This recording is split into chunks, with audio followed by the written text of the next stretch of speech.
북한과 관련된 이야기를 준비했습니다. 어제 새벽에 김정은 국무위원장의 동생이자 실질적인 북한의 2인자죠. 김여정 중앙노동위원회 제1부부장이 새벽에 담화를 발표했습니다. 탈북민들의 대북전단 살포에 굉장히 강한 불쾌감을 드러냈는데요. 아주 강렬한 어휘도 사용을 하면서 이를 제대로 막지 않을 경우 남북 군사 합의를 파기하고 개성공단을 철거하고 또 남북 공동연락사무소도 폐쇄할 수 있다고 그렇게 경고를 했습니다.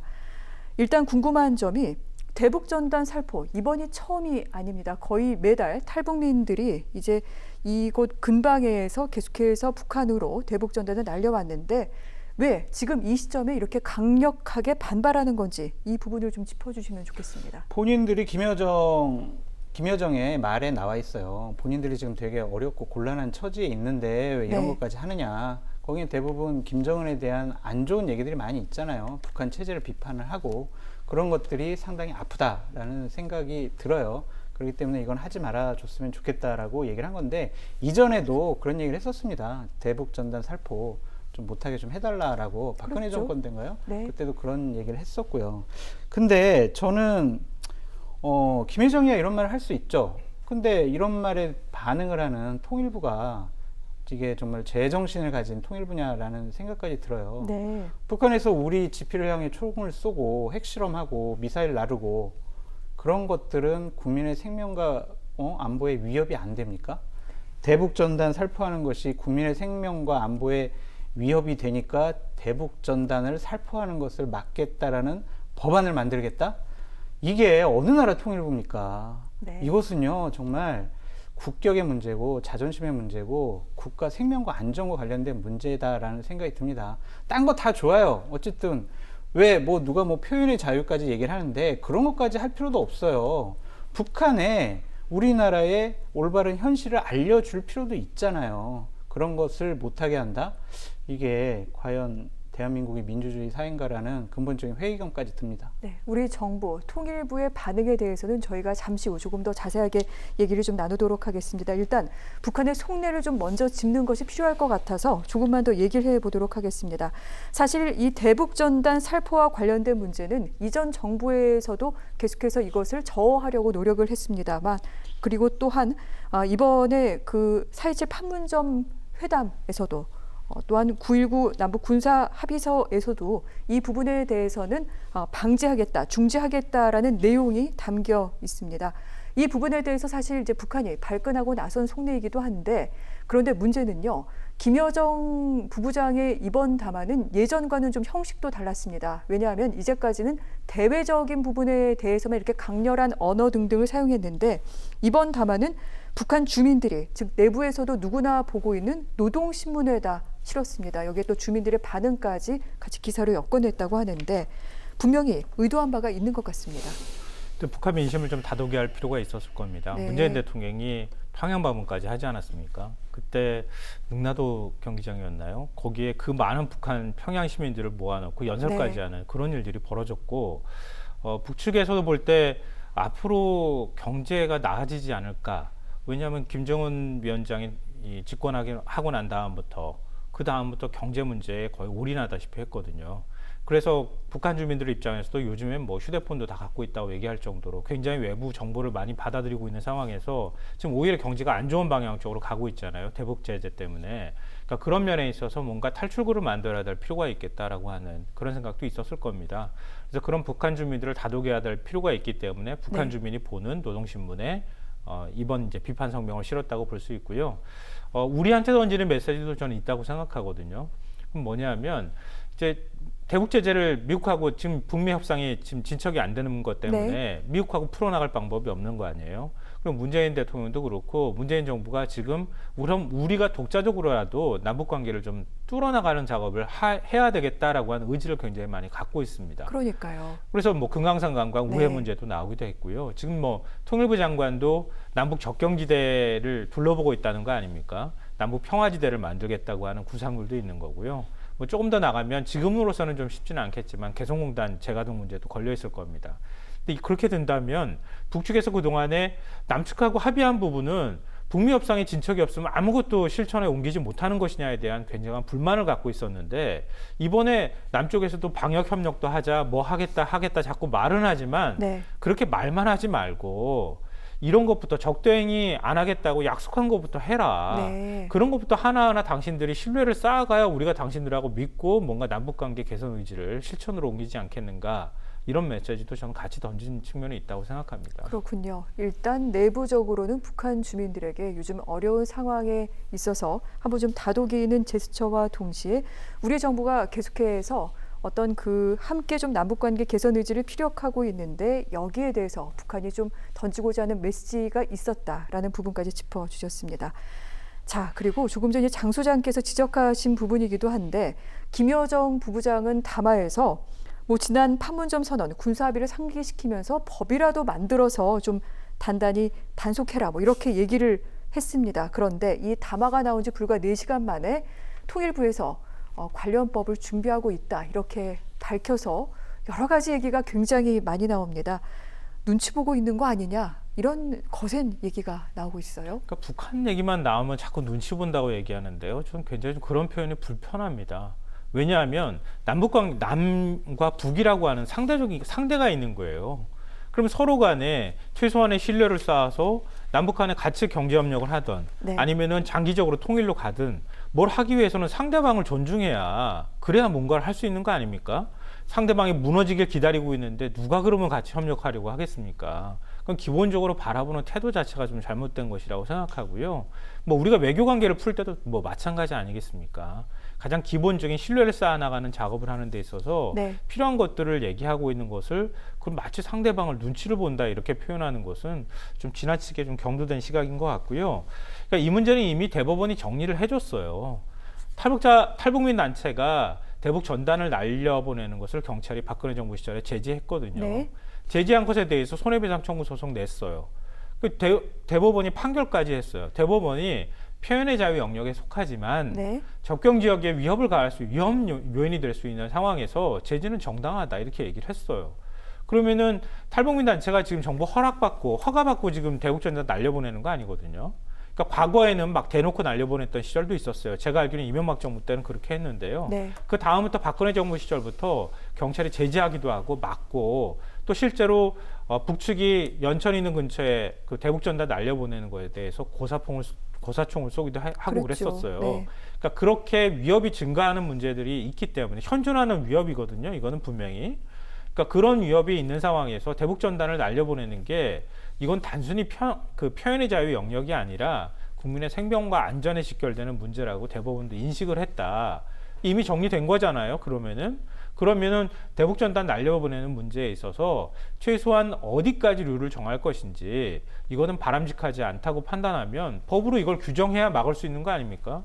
행정부가 우리가 생각할 때 이렇게 그냥 해도 됩니다라고 해서 하는 것이 아니잖아요. 네. 법으로 규정을 해줘야 그것에 따라야지 되는 것이 행정부의 역할이기 때문에 법을 어떻게 손질할 것이냐. 뭐 지금 얘기 나오는 것처럼 경찰과 직무집행법이라든가 이런 부분들, 손볼 부분들에 대해서 손보는 게 원래는 맞는 것이죠. 그러니까 그거는 이미 사법부에서 판단까지 해준 것이니까. 네. 그러니까 그런 의도라면 왜 지난 3년 동안 뭐 했습니까?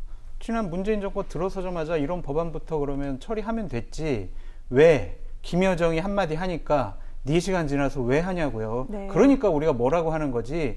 그 이전부터 이런 법안들을 차근히 준비해서 문제가 있으니까 우리가 이렇게 좀 법을 만듭시다라고 했으면은 국민적인 충분히 공감대, 여야 간의 대화, 타협, 뭐 조정하고 전문가들 불러서 얘기 들어보고 이렇게 하면 되잖아요. 그러니까 저는 이런 법안 만들 때도 이렇게 오해받도록 그렇게 하지 않았으면 좋겠다라고 말씀드린 거예요. 네. 그러니까 그런 식의 논리면요. 2014년에 왜 그러면 막았습니까? 박근혜 정부 시절 때. 박근혜 그건 정부 북한 눈치 본 거 아닙니까? 박근혜 정부 그리고 했던 일들에 2016년도에 대해서 대법원 판결 따라하시려고 그런 나왔는데 거예요, 그때는 그러면? 왜 법안 안 바꿨습니까? 그때는 네. 이 통합당, 그다음에 새누리당 쪽에 있는 분들은 대북 전단은 살포해야 된다라는 그런 생각을 가진 분들이 다수였어요.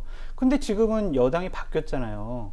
그러면은 2016년에 이런 법안 만들으셨으면 되잖아요. 국회에서 충분히 논의해서. 그러니까 아니 어쨌든 그런 법안을 네. 만들고 안 만들고 논란이 아니라 어쨌든 김여정이 얘기하니까 이런 법안 모양새의 바로 문제다 또 지금 통일부가 이렇게 얘기하시는 하니까 거죠? 그 네. 통일부 당신들이 김여정 그러면 하부 기간이냐 뭐 네. 이런 얘기까지 나오잖아요. 그런 오해는 받을 필요 없잖아요. 남북 문제 있어서. 그런 시각을 일단 걷어야 그래야 남북 관계에 대화가 있든 뭐가 있든 될 수 있다고 제가 아까 말씀드린 거 아닙니까? 예를 들어서 북한하고 우리하고 상시적인 대화 채널이 있어요. 자, 우리 판문점에서 만납시다. 그러면 언제든 만날 수 있다. 그러면 아마 이런 일이 없을 거예요. 제가 볼 때는. 그렇지 않겠습니까? 그런데 북한이 던질 네. 수 있는 메시지가 뭐예요? 대외적으로 던지는 메시지들이나 아니면은 지금 이렇게 노동신문처럼 우리도 노동신문 다 받아봐요. 그러니까 노동신문, 저도 예전에 노동신문들 다 찾아서 보기도 하고 매일매일 도착합니다. 우리나라에서도. 그럼 보라고 하는 거예요, 사실은. 그럼 거기에 자신들의 뜻을 실어가지고 메시지를 던지면 그 메시지를 우리가 어떻게 해석할 것이냐, 거기에 따른 적절한 조치를 취하는 게 맞는 거 아닙니까? 그렇죠. 우리가 북쪽을 상대로 해서 문재인 대통령이 메시지 던지면 북한에서 거기에 대해서 반응을 내놓는 거나 마찬가지예요.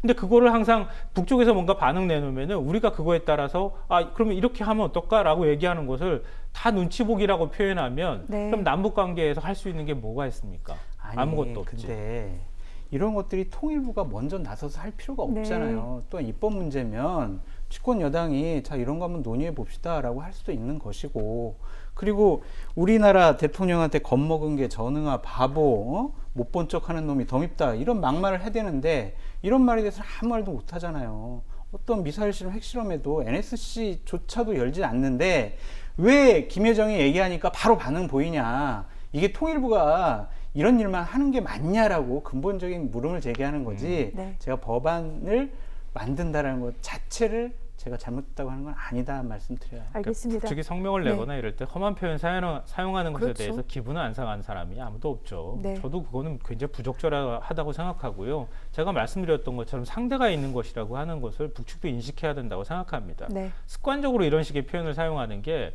그들의 대화법인지는 잘 모르겠지만 이거 굉장히 불쾌하다는 말씀 저도 드리고요. 다만 우리가 이런 문제가 있을 때 어떻게 그러면 지혜롭게 문제들을 풀어나갈 것이냐. 그리고 청와대가 이런 성명 하나 내놨을 때 그때마다 불쾌하다고 반응을 보여야지 이게 정상인 것이냐. 그러니까 저도 그건 그렇게 반응을 보이는 것 자체에 시시때때로 반응을 보이는 것은 적절하지 않다고 생각하고요. 네. 반응 안에 있는 메시지를 우리가 읽어서 나중에 가서 그 부분에 대해서 풀어가면서 항의해도 전 늦지 않다고 생각합니다. 네, 그렇다면 정치권에서는 이 메시지를 무엇이라고 보고 있는지도 한번 좀 짚어보도록 하겠습니다. 자, 김대중 전 대통령의 아들이죠. 삼남 김홍걸 더불어민주당 의원은 이 같은 김여정 부부장의 경고에 대해 협박이라기보다는 좀 대화에 나설 수 있는 신호다 이렇게 보고 있다라고 얘기를 했는데 어떻게 생각하십니까? 이렇게 정말 관대하고 넉넉한 마음으로 이렇게 바라보는지 저는 상당히 의아스럽습니다. 그렇지 않다라고 생각하시는 네, 거죠? 예를 들면 데이트하다가 데이트 폭력을 행사했어요. 너무나 사랑해서 나는 때렸다. 그게 사랑의 신호입니까 그러면? 이러한 것들이 대화의 신호가 되려면요. 남북 간에 아까 말씀 잘하셨잖아요. 여러 가지 한라인도 있고 우리가 북한을 돕겠다라는 많은 제의를 했을 때 북한이 최소한의 답을 네. 줘야 되는데 돌아온 얘기는 막말이잖아요. 겁먹은 개라니 전응하라든지. 그러니까 그거에 대한 우리 측의 제안에 대해서 아무런 입장을 표명하지 않고 있는 북한에 대해서 네. 이런 식의 발언을 한 것을 대화의 신호탄이라고 보여진다고요? 그러면은 뭐 핵미사일도 실험하고 뭐 장거리 미사일 실험하고 이것도 대화의 신호탄입니까? 이거는요. 정말 네. 이러한 말을 한다는 것 자체가 국회의원으로서 자격이 없다라는 생각이 듭니다. 그러면 여기서 김 평론가님께 아마 마지막 질문이 될 것 같습니다. 이에 대한 김 평론가님의 생각과 더불어서 탈북자 단체들을 막을 수 있는 방법이 사실 정부로서는 뾰족하게 없습니다. 어떻게 해야 될까요? 그래서 법으로 만들어야 한다고 말씀드린 거잖아요. 네. 그러니까 접경지에 있는 국민들의 생명과 안전에 직접적으로 위협받을 수 있는 위협을 받는 상황이 온다고 하는 전제가 있는 것이고 과거 사례가 그렇잖아요. 그러면 탈북자 단체의 전단을 어떻게 우리가 걸 것이냐라고 네. 하는 규정하는 작업이 필요할 것 같고요. 그것에 따라서 어떤 위험들을 제거하는 것이 바람직한 것인지 그런 부분에 대해서 법으로 일단 명문화할 필요는 있다고 봅니다. 그렇기 때문에 법을 바꿔야 된다고 얘기하는 거 아니겠어요? 네. 그러니까 그게 원래 법치국가의 모습인 거죠. 맨날 말로만 뭐 법과 원칙 얘기한다고 해서 되는 게 아니고요. 행정부는 입법부가 만든 법에 의해서 그것에 따른 재량권 범위 내에서 행사하는 거니까 그건 너무나 당연하다고 생각하고요. 그러니까 방금 전에 말씀하셨던 거에 대해서는 우리가 그쪽에서 뭐 어떤 개다 이렇게 표현하면 우리도 그럼 그쪽한테 똑같이 그런 식으로 말해줘야 되는 게 그게 외교는 아니거든요. 그러니까 그거는 수준 낮은 외교를 그쪽에서 펼치는 거고요. 그들이 우리한테 그렇게 한다고 해서 우리가 똑같은 방식으로 되돌려주는 것도 이건 오히려 수준 낮은 외교를 하는 것이랑 다름이 없다고 보고요. 우리가 뭐 한두 번 겪는 거 아니지 않습니까? 근데 미국이나 이런 것하고 일본하고 우리가 다른 게 뭐겠습니까? 우리가 같이 지금 그 북쪽을 머리로 베고 있는 나라잖아요. 우리는 운명 같은 관계나 다름이 없어요. 그러니까 그걸 어떻게 풀어나갈 것이냐, 이게 우리한테 숙명처럼 와 있는 것이고요. 그걸 풀어가는 과정에 있어서 그게 네. 나중에 가서 김정은 정권이 될지 어떤 정권으로 바뀔지는 아무도 예상할 수 없지만 그들이 비인권적인 모습이나 이런 것들은 계속 개선해 나가도록 하고 계속 우리가 발전해 나가기 위해서는 이렇게 섬나라처럼 갇혀있는 국가에서 살 수는 없다고 하는 그런 지정학적인 숙명적인 측면들이 있거든요. 그러니까 그런 것들을 해소하는 데 있어서 지금의 약간의 감정이 상한 부분이나 이런 것들을 우리가 맨 앞서서 세워놓고 뭔가 문제를 풀어나갈 경우에는 오히려 문제가 꼬일 수 있다. 네. 좀 우리 스스로가 우리가 좀 의연하면서도 지혜롭게 대처하는 모습으로 나갔으면 저는 좋겠어요. 말씀할 기회가 네, 좀 알겠습니다. 있으면요. 짧게 부탁드릴게요. 저는 문재인 정부, 문재인 정권을 지지하진 않지만 네. 우리나라 대통령이 그러한 겁먹은 개라는 무능하다라는 전능하라는 표현을 들으면은요, 이거는 저도 정말 화가 나요. 그런 부분에 있어서 최선의 유감을 표명을 하고 네. 그런 소리 하지 말아라. 이게 남북 대화에 무슨 도움이 되느냐라는 입장을 밝혀야지. 네. 욕하고 핵미사일 실험해도 가만히 있다? 이것이 남북 평화에 도움이 됩니까? 지난 3년 동안 그렇게 참고 참아가지고 지금 뭐 남북 평화 그런 것들이 한 발짝이라도 더 나아갔습니까?